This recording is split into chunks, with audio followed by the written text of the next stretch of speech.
crazy bunch of coconuts. How are you?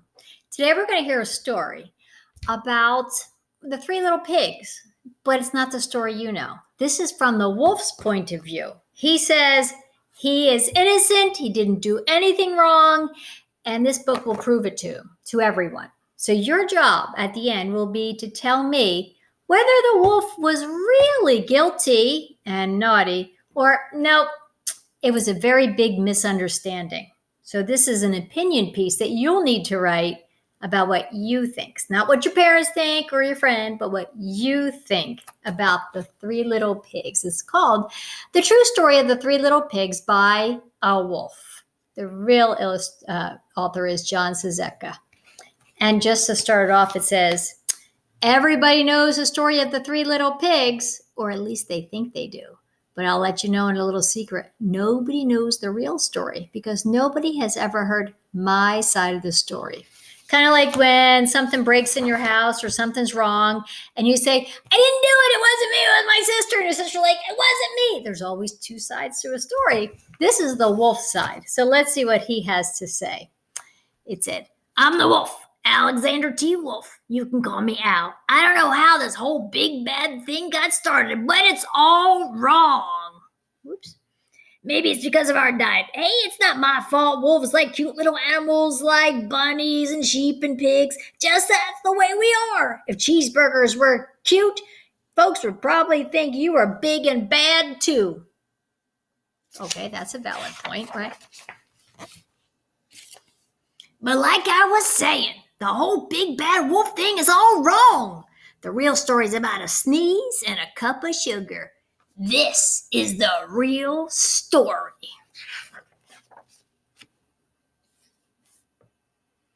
Way back, once upon a time, I was making a birthday cake for my dear old granny. I had a terrible sneezing cold and I ran out of sugar. That seems pretty nice.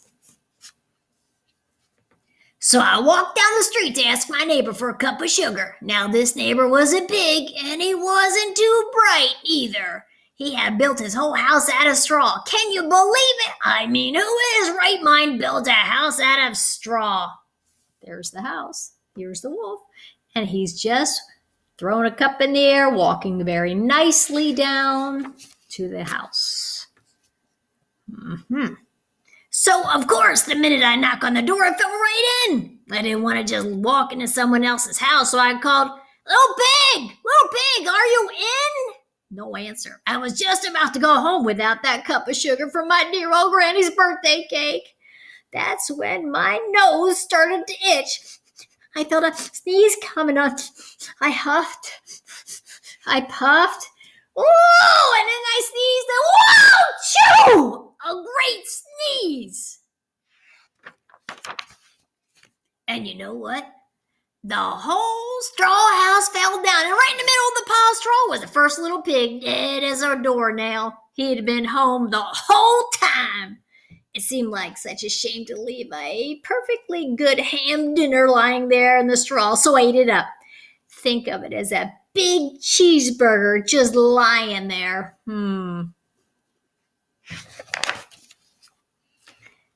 I was feeling a little bit better, but I still didn't have my cup of sugar, so I went to the next neighbor's house. This neighbor was the first little pig's brother. He was a little smarter, but not much. He had built his house out of sticks. I rang the bell on the stick house. Nobody answered. I called, Mr. Pig! Mr. Pig, are you in? He yelled back, go away! You can't come in. I'm shaving the hairs of my chinny chin. Look at his chin. He's got all kinds of hairs on them.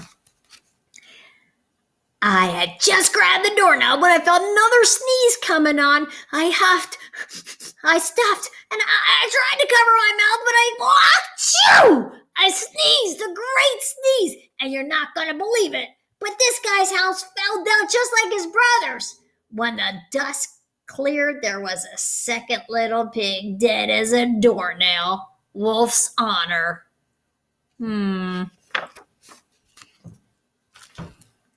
Now, you know food will spoil if you just leave it out in the open, so I did the only thing I could do. I had dinner again.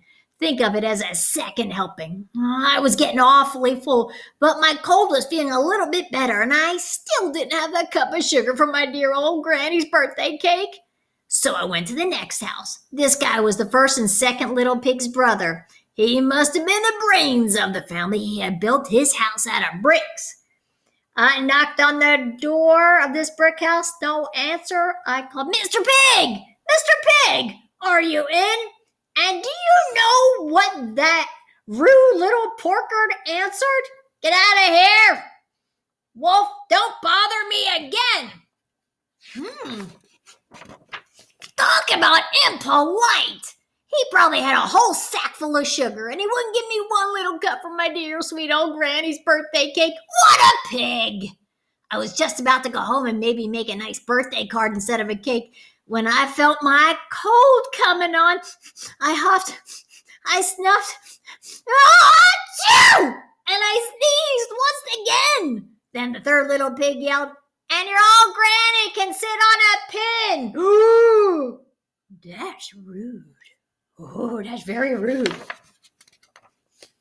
Now, I'm usually a pretty calm fellow, but when somebody talks to my granny like that, I go a little crazy. When the cops drove up, of course I was trying to break down this pig's door, and the whole time I was huffing and puffing and sneezing and making a real scene. Look at him huffing and puffing over there.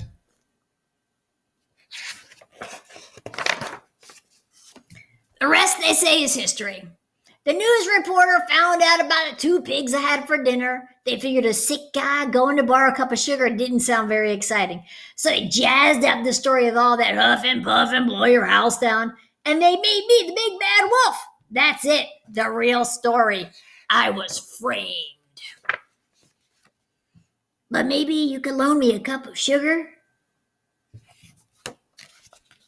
Do you think it was because he needed that cup of sugar and the pigs weren't going to give him anything? I mean, wolves do eat pigs, and when he sneezed, the houses fell down. So was he truly naughty, or was he a big bad wolf? Your choice. Is he a good wolf or a bad wolf? Tell me in your story. Bye.